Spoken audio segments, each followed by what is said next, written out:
Please welcome to the stage the 45th and 47th President of the United States, Donald J. Trump.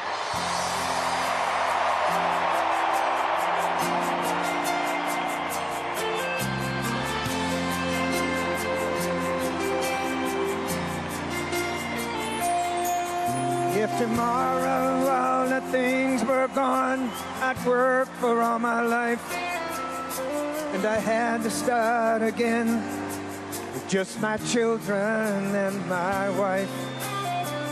Thank my lucky stars to be living here today, that the flag still stands for freedom, and they can't take that away. And I'm proud to be an American, where at least I know I'm free.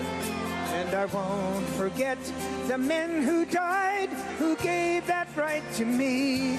And I gladly stand up next to you and defend her still today. 'Cause there ain't no doubt I love this land. God bless the USA.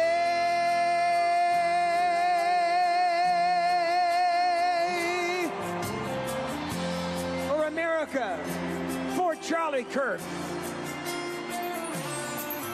From the lakes of Minnesota to the hills of Tennessee, across the plains of Texas, from sea to shining sea, from Detroit to Houston, oh, in New York to LA. There's pride in every American heart, and it's time we stand and say that I'm proud to be an American, where at least I know I'm free. And I won't forget the men who died, who gave that right to me. And I gladly stand up next to you and defend her still today. 'Cause there ain't no doubt I love this land. Sing it! God bless the USA.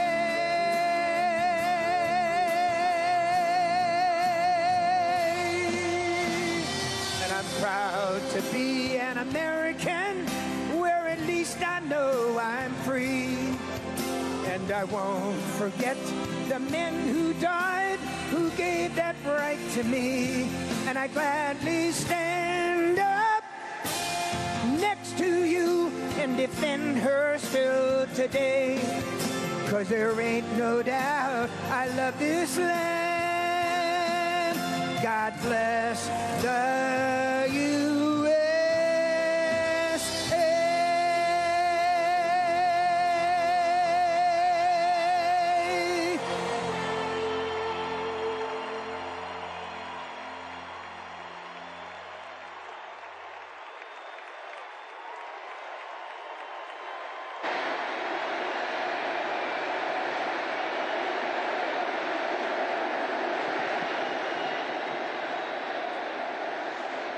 Well, I want to thank you very much, Lee. You've been there from the beginning with us, Lee, and we appreciate it. Nobody can sing that song like Lee Greenwood. Thank you very much, Lee, very much for being here. And his voice has not changed, you know? Pretty amazing. And a special thank you to Erica, because today, America is a nation in grief, a nation in shock, and a nation in mourning. Less than 2 weeks ago, our country was robbed of one of the brightest lights of our times, a giant of his generation, and above all, a devoted husband, father, son, Christian, and patriot. Charles James Kirk was heinously murdered by a radicalized, cold-blooded monster for speaking the truth that was in his heart.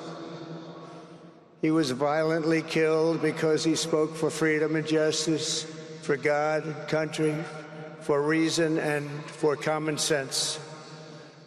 He was assassinated because he lived bravely He led boldly, and he argued brilliantly without apology. He did what was right for our nation. And so on that terrible day, September 10th, 2025, our greatest evangelist for American liberty became immortal. He's a martyr now for American freedom. I know I speak for everyone here today when I say that none of us will ever forget Charlie Kirk, and neither now will history.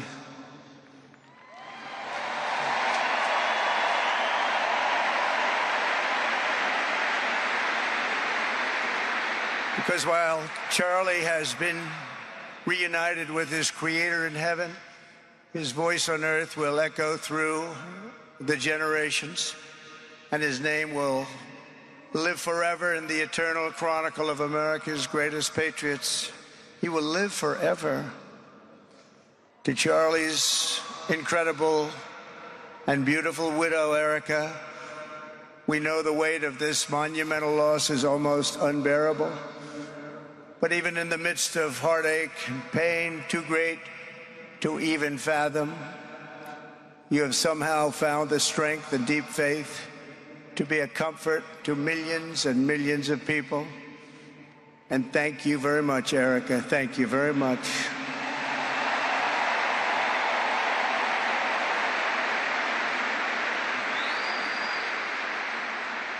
Today, an entire nation wraps its loving arms around you and your beautiful children. We share in your immense and overwhelming sorrow, and we vow that we will do everything we can to ensure that your children grow up in a land where their father is honored and revered as a great American hero. That's what he is.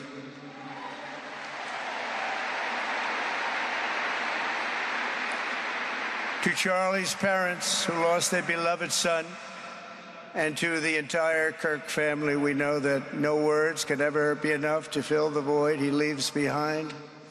That's a void that just can't be filled. But I hope the extraordinary outpouring of emotion over these past 11 days has comforted you with the knowledge that your son brought more good and love into this world in his 31 short years than most people, even very, very successful people, can bring in a lifetime.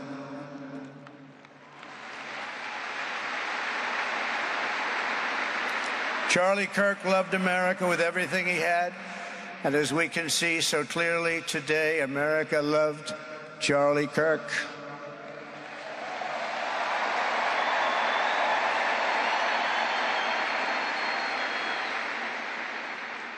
And he could always draw a big crowd. Look at this today. Look at what's gone on. This is a big crowd.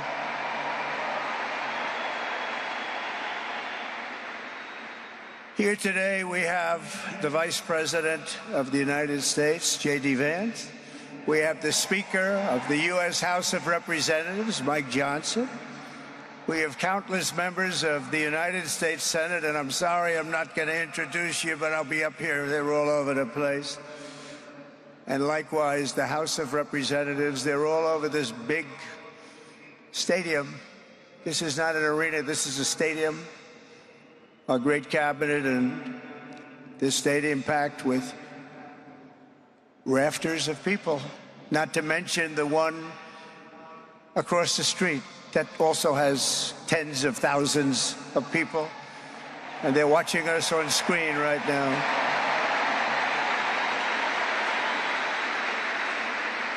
And I'm sorry we couldn't get you in.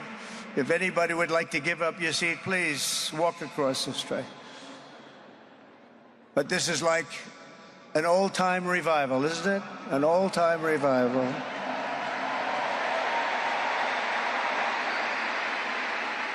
For millions of Americans, especially young people, it is agonizing and unthinkable to say goodbye to a patriot whose heart still had so much to give. It's so much. Raised in the suburbs of Chicago, Charlie was filled with a patriotic spirit from his youth, and he was an all-American in everything he did. And one of the last things he said to me is, "Please, sir, save Chicago. We're going to do that. We're going to save Chicago from horrible crime.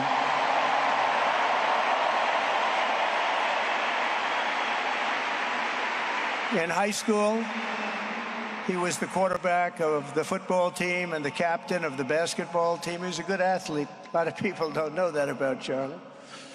He was an Eagle Scout who spent his school lunch breaks listening to another champion for liberty, somebody that he greatly admired, Rush Limbaugh.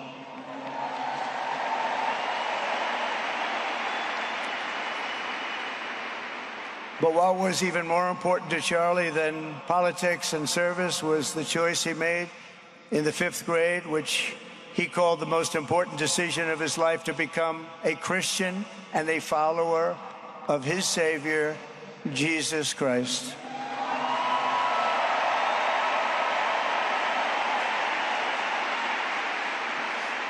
Inspired by faith and his love of freedom, Charlie did something remarkable when he was just 18 years old. On the advice of a mentor who told him to put off going to college because he was doing so well, he devoted his life to converting young people to the conservative cause. How did he do? Take a look. How did he do?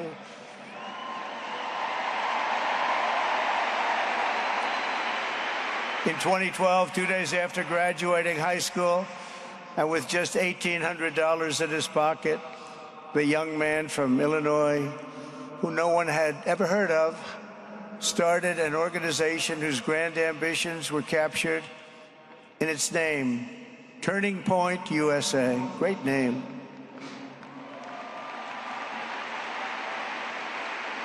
And I have a feeling it's going to be bigger and better than ever before. Does that make sense? It's going to be bigger and better than ever before. Look at what's happening. 12 years ago, Charlie walked onto his first college campus, the very liberal University of Wisconsin at Madison. He set up a card table and put up a sign with 3 words: "Big government sucks." Could you believe that? That's Charlie. That day, Charlie talked to every student who approached him, most of whom were probably quite a bit older than he was. Finally, after many hours, he found the first ever Turning Point chapter leader.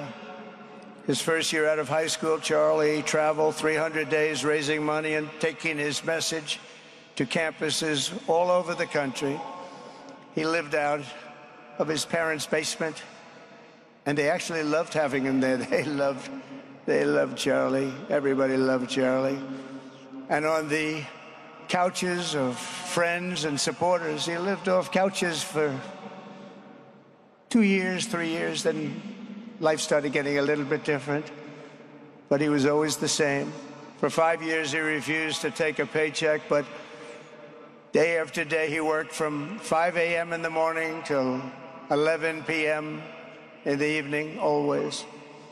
His staff remembers that he wore Walmart jeans and T-shirts from the Goodwill store. Remember the Goodwill store? It wasn't easy, but Charlie wasn't in it for money at all, never has been. Money was never his thing.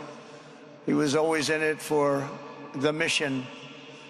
As he liked to say even back then, we have a country to save.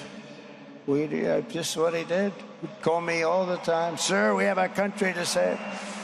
I said, "Charlie, thanks very much for telling me that. I appreciate it." Charlie volunteered for my 2016 campaign and traveled the nation with my son, Don, and Eric. I got to know him very well and saw immediately that Charlie was actually a master builder of people. It was Charlie who first started organizing young black conservatives hungry for support and leadership. It was Charlie who stood up for persecuted Christians and Jews on college campuses. It was Charlie who helped bring online censorship, free speech, and cancel culture to the fore of our political debate. He was right up there with me. It was Charlie who helped unite MAGA and You know what MAHA is? That's right, Make America Healthy Again. And tomorrow we're going to have one of the biggest announcements, really medically, I think, in the history of our country. We're going to be doing it with Bobby and Oz and all of the professionals. I think you're going to find it to be amazing. I think we found an answer to autism. How about that? Autism. Tomorrow, we're going to be talking in the Oval Office in the White House about autism, how it happens, so we won't let it happen anymore, and how to get at least somewhat better when you have it, so that parents can help their child, their beautiful child. That's a big one. I've been bugging everybody over there, get the answer to that. You know, 20 years ago, 1 in 10,000 were born with autism. 20 years ago. The most recent survey says 1 in 12. How bad is that? That's for young boys, baby boys, but also girls, a little bit better. It's about 1 in 20, but we can't. Because obviously there was something really wrong, and we think we know what that is. It's going to be, I think it's going to be one of the most important news conferences I'll ever have, and I look so forward to it.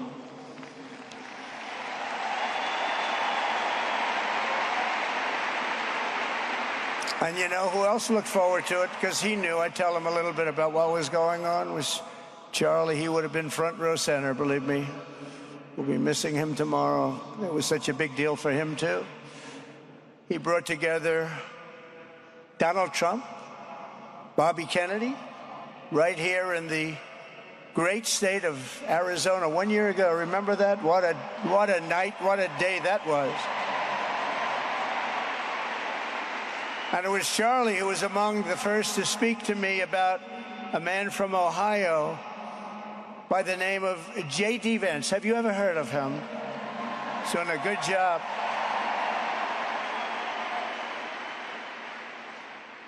But Charlie would often call me, sometimes the night before a big event, the other side of the country. And he'd ask me, he'd say, do you think you could come and speak at the event? The following day, right? I'd say, Charlie, I'm the president of the United States. You want me to travel 4 hours by plane? And you know, sometimes I did it. He was a very good guy. He was a very convincing guy. He didn't stop, but he would ask for things like that. Sir, could you be tomorrow in California? I said, Charlie, give me a break, please. He just wouldn't stop, and he succeeded. But I almost always went because you never wanted to let Charlie down. He worked so hard. You just didn't want to let him down. I felt guilty. He'd make me feel very guilty. As president, many people asked me for things, but Charlie was one of the few who always gave more than he took.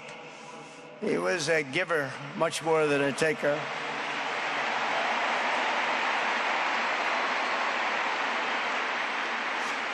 And no matter how big Charlie became, no one was too small for him to notice. He was good to everybody. Didn't matter. Several years ago, a fourth grader asked Charlie to appear on his podcast, which was probably only watched by the parents of that fourth grader.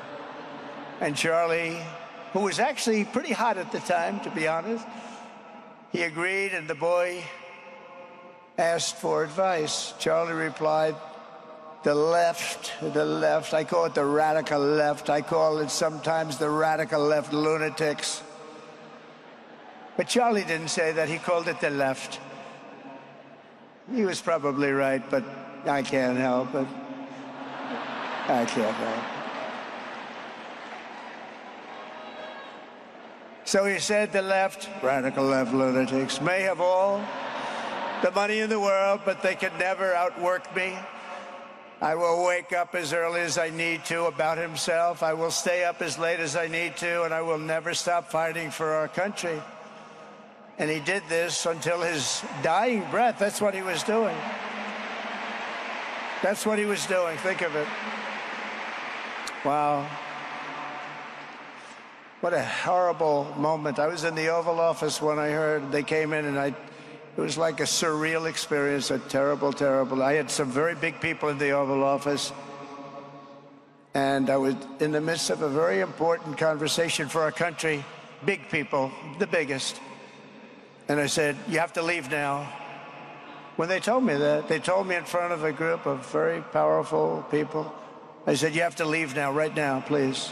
Right now. You have to leave. Go. By his own determination and skill, Charlie Kirk built Turning Point from his humble beginnings, the beginnings that nobody believed could ever end up something like this, into a great movement and a juggernaut of American politics. And, you know, we have a massive stadium loaded up with people, but he got tremendous crowds before he had this kind of horrible news and before we had to hear what happened so terribly.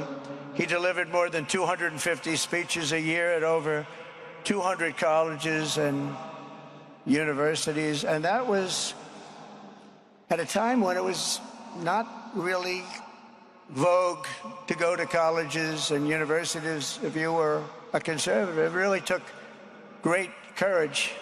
And we used to talk, and I said, you know, I think they're much more conservative than we know, and he agreed, but it just wasn't something that was happening because the radical left would do very bad things, very dangerous things.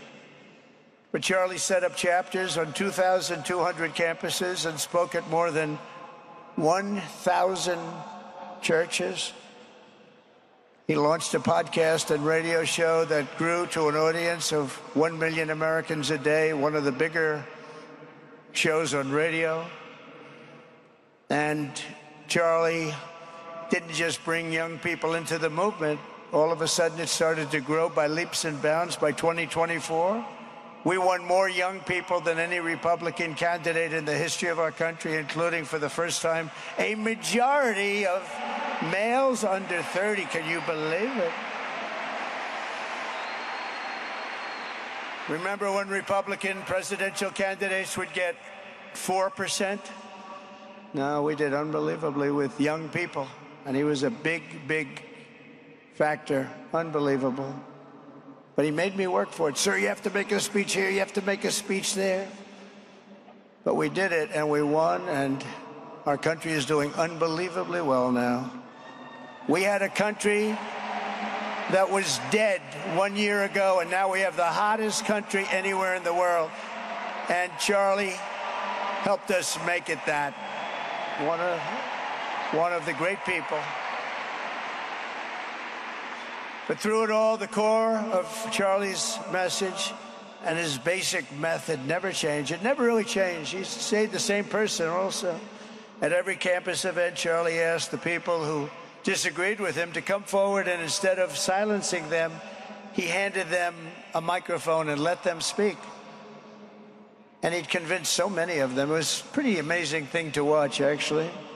Shortly before Charlie arrived on campus, the day he was assassinated, a staff member texted him that there were many critics and students who were opposed to his views, and rather strenuously in the crowd. And that actually made him feel good because he wanted to convince them. He understood. He really did. He understood what was right. And he was right about that. A lot of it was based on common sense, by the way. Charlie wrote back to the staff member saying, I'm not here to fight them. I want to know them and love them, and I want to reach them and try and lead them into a great way of life in our country. In that private moment on his dying day, we find everything we need to know about who Charlie Kirk truly was. He was a missionary with a noble spirit and a great, great purpose. He did not hate his opponents. He wanted the best for them. That's where I disagreed with Charlie. I hate my opponent, and I don't want the best for them. I'm sorry. I am sorry, Erica. But now Erica can talk to me and the whole group, and maybe they can convince me that that's not right, but I can't stand my opponent. Charlie's angry. Looking down, he's angry at me now. He wasn't interested in demonizing anyone. He was interested in persuading everyone to the ideas and principles he believed were good, right, and true. Before each appearance, he prayed these words: God, use me for your will. Always said the same thing: use me for your will.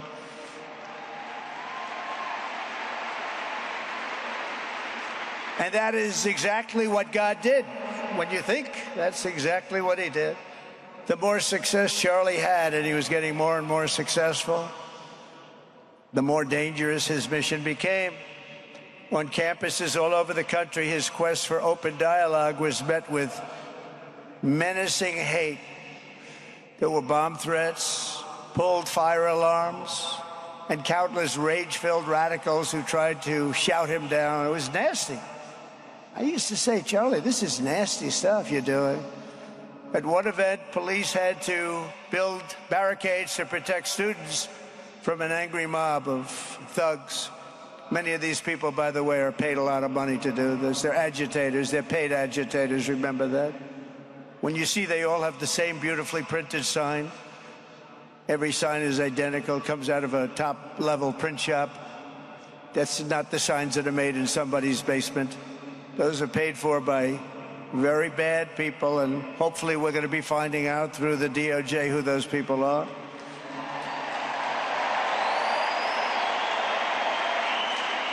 At another college, Antifa terrorists shattered windows, threw rocks, and tried to storm the building where Charlie was speaking. It was a really bad one. Often dozens of police officers were needed to prevent left-wing violence. And the violence comes largely from the left. You don't hear that from too many people, do you? And virtually every day for years before he was murdered, Charlie received these horrible death threats. People don't know. I used to talk to him about it. He said, I got some threats. He always felt that when they actually made the threat, they were not the ones to worry about. The ones to worry about were the ones that don't make the threats. And I think you know what I mean. He knew the risk, but he and I shared a certain motto: never back down and never ever surrender. Just don't surrender, never back down. He believed in it so strongly. So strongly. And he's right. He's totally right. The radicals and their allies in the media, sometimes referred to, as my son said, the fake news media, tried to silence Charlie for a simple reason: because he was winning, and he was winning big. He was taking over college campuses, colleges that had, in theory, only very liberal, or as they like to say, progressive. I call them liberal, but they like to call themselves, because such a beautiful word, progressive. They're the opposite of progressive, if you think about it. But they were really nasty, and he would go into these colleges. All of a sudden, within 2 years, 3 years, they turned into bastions of conservatism. It was really quite amazing to see. They lied about him because they did not want you to listen to him or to learn from him, because what he was talking about and even preaching made so much sense. Everywhere he went, he won the debates, he won the hearts, he won the minds, and yes, he won the elections for people. He helped us, he helped other people. We won the biggest election in the history of our country, I believe.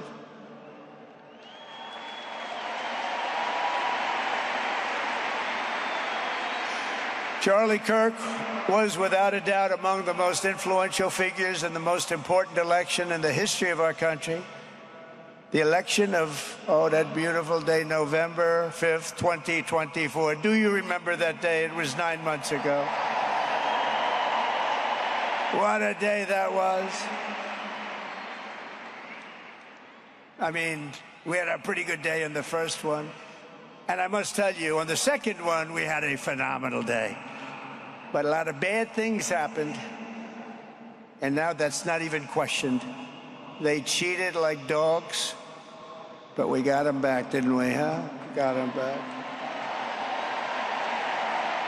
But we owe Charlie a profound and eternal debt of gratitude now.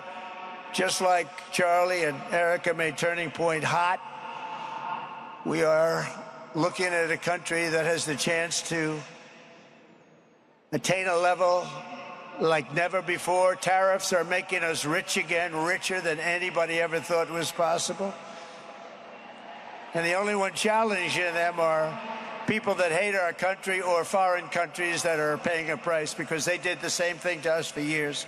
They took advantage of us, but we're making money. We're becoming richer and richer, and we're taking care of our people better and better when we do that. And we can take care of other countries better and better, but we're doing unbelievably well. The tariffs have really been a hold. The election was big, but the tariffs, because of the election, came in. And remember, other nations do that to us. And Charlie understood that. He saw the money. He saw what was coming into our country, and we can use that for Medicare, Medicaid, Social Security, all of these things that we fight so hard for. And that's exactly what's happening. The numbers are incredible. When the news finally came out on election night last November that the race was officially won, came out pretty early in the night. Charlie was live on camera. In that moment, he was overcome with emotion. I've never seen him like this. He was so happy. For a long while, he said nothing. His eyes were filled with tears, and then he buried his face in his hands and he started crying. That wasn't the Charlie I knew, but in thinking about it, it actually was the Charlie I knew, because he had a tremendous heart. He just wanted what was good for our country, and he saw us going in such a horrible direction.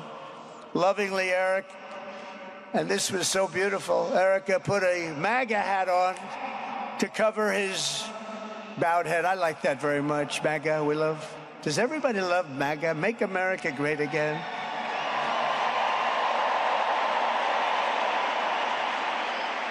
When Joe Biden used to get up, remember the speeches? We will stop MAGA. We will stop MAGA. You know, he could barely get the words out. We will stop. I said, can somebody inform him that MAGA means Make America Great Again? How do you say you're going to stop it? And Charlie understood that. When Charlie finally looked up and spoke, he smiled through the watery eyes and simply said, I am humbled by God's grace. That was his statement that night. I was watching him. I was very impressed, actually. It showed he had a big heart.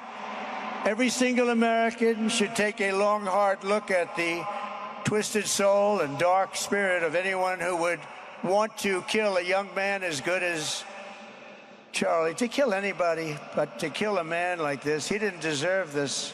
He didn't deserve this. Our country didn't deserve this. And anyone who would make excuses for it are just out of their mind.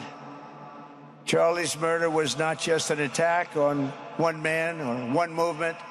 It was an attack on our entire nation.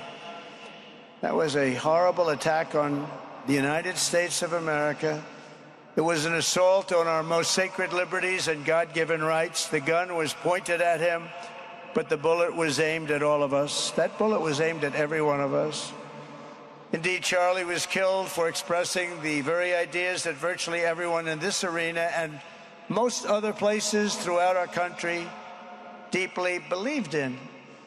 But the assassin failed in his quest because Charlie's message has not been silenced. It now is bigger and better and stronger than ever before, and it's not even close. And it's rare that such a thing happens, but Charlie is bigger today than he was. Think about it. Just 2 weeks ago, he's bigger today than he was 2 weeks ago. Now, that may not help his friends and loved ones, of which there are so many. It may not help Erica and those beautiful children who have to suffer so horribly through this moment, but they know it's true. He's bigger now than ever before, and he's eternal. He's eternal. And I just want to say we love him. And he's looking down at us right now, and he's saying, wow, that's a great crowd. He's saying, that's a great crowd.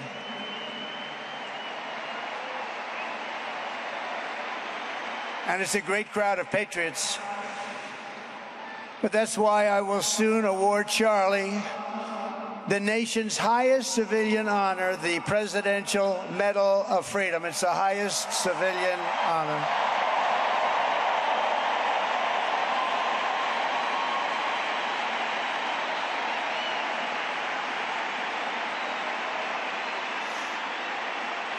And we will do the ceremony at our beautiful White House in a very safe Washington, D.C., a place that Charlie truly revered.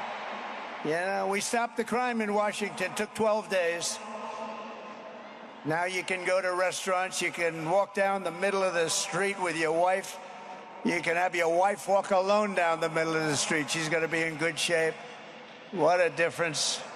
What a difference good management really makes. But it's I'm so proud of that Washington, D.C. You know, it's one of the worst in the nation, in the world. And now it's considered a very safe city. And it's also, I passed it yesterday, I went through it, and the lawns are good. It's like a different place. It's like the tents are gone, the threats are gone, the gangs aren't there. We got rid of, you know, we took out 1,500 career criminals, 1,500. If you have 3 career criminals, that can make a big difference. But I'm so proud of Washington, D.C., and now we're going into Memphis. And we'll get that one straightened out fast. And then we're going into some others, but we're going to go to Chicago, and we're going to have Charlie very much in mind when we go into Chicago. And we'll get that one straightened out. You have an incompetent governor who, he thinks it's okay when 11 people get murdered over the weekend. He thinks you don't have any crime when 11 people get murdered and 28 people get shot. He says he's got crime. No, they don't have it under control, but we'll have it under control very quickly. So we're going to be doing that. And Charlie loved what we were doing. He was so proud of what happened. He was there to see it. He's so proud of what happened in Washington, D.C. As you know, the depraved assassin who planned and executed Charlie's killing has been arrested and charged with capital murder. God willing, he will receive the full and ultimate punishment for his horrific crime. It's a terrible thing. Because you can't let that happen. You can't let that happen. Can't let it happen to a country. The Department of Justice is also investigating networks of radical left maniacs who fund, organize, fuel, and perpetrate political violence. And we think we know who many of them are. But law enforcement can only be the beginning of our response to Charlie's murder. Over the last 11 days, we have heard stories of commentators, influencers, and others in our society who greeted his assassination with sick approval, excuses, or even jubilation. You've heard that. So have I. Couldn't believe it. Some of the very same people who spent the last 8 years trying to sit in moral judgment of anyone who disagreed with them about politics suddenly started cheering for a murder. Incredible. You know the names. They're major losers, by the way. That will be proven out in a short period of time. Some of the very people who call you a hater for using the wrong pronoun were filled with glee at the killing of a father with 2 beautiful young children. And the same commentators who this week are screaming fascism over a canceled late-night TV show where the anchor had no talent and no ratings, last week were implying that Charlie Kirk deserved what happened to him. No side in American politics has a monopoly on disturbed or misguided people. But there's one part of our political community which believes they have a monopoly on truth, goodness, and virtue, and concludes they have also a monopoly on power, thought, and speech. Well, that's not happening anymore. We've turned that corner very quickly. Tragically, atrocities of this kind, and kind that we saw in Utah, of all places, are the eventual consequence of that kind of thinking. If speech is violence, then some are bound to conclude that violence is justified to stop speech. And we're not going to let that be justified. The tradition of reason and open debate that Charlie practiced is not a pillar of our democracy. In many ways, it's the basis of our entire society. It's the right and inheritance of every free American, the greatest legacy of the Enlightenment, and among the most treasured achievements of civilization. We will defend it at all costs, and we will carry forward the torch of liberty that Charlie Kirk held so proud and so high. He was so proud, and he did hold that torch high. We will never, ever let it fail. We will never let it fail. But we're going to raise it higher than ever before. It's going to be raised, and this is the beginning. Perhaps it should be no surprise that Charlie, who spent his life speaking with the critics of these traditions, ultimately became convinced that we needed not just a political realignment, but also a spiritual reawakening. We did. And we have to bring back religion to America, because without borders, law and order, and religion, you really don't have a country anymore. We want religion brought back to America. We want to bring God back into our beautiful USA like never before. We want God back.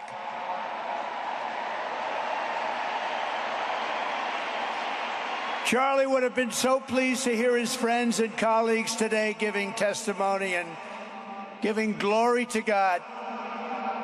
Within minutes of the gunshot in Utah, millions of Americans, young and old, heard the news and dropped to their knees and started praying.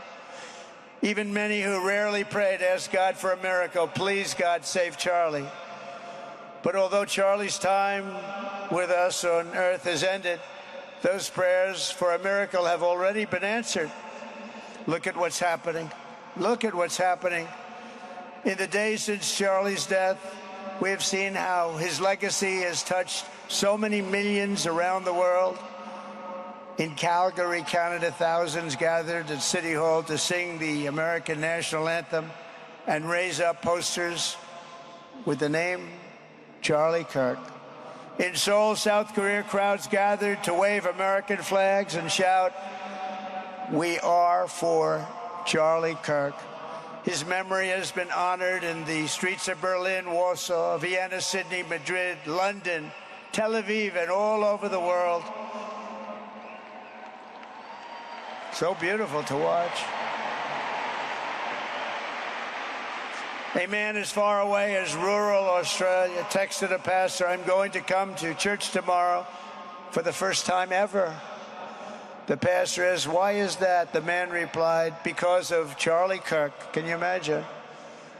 The lesson of Charlie's life is that you should never underestimate what one person can do with a good heart, a righteous cause, a cheerful spirit, and the will to fight, fight, fight. Have to fight. We're saving our country. And Charlie's a big factor, such a big factor. Charlie Kirk started with only an idea to change minds on college campuses, and instead he ended up with a far greater achievement, changing history. He changed history.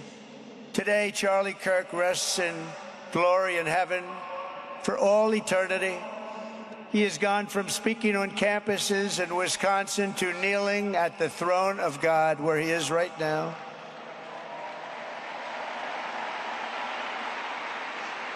We grieve for the friend and leader that we have lost, but we go forward strengthened by his faith and bolstered by his courage and inspired by his example to defend the country he lived for the freedoms he died for, and the values in which he so deeply believed. He believed in values that we should all believe in. Charlie created something very special. It's called Turning Point USA. And under the leadership and love of Erica, it will become bigger and better and stronger than ever before.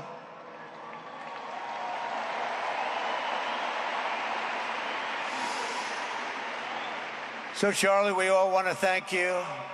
We want to say a very loud God bless you, Charlie. God bless you for what you've done is incredible. And God bless Erica and the children. God bless the United States of America. And could I ask Erica, please come out. Erica, please come out. Thank you.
Thank you very much, everybody. Thank you very much, and good luck. God be with you. Thank you.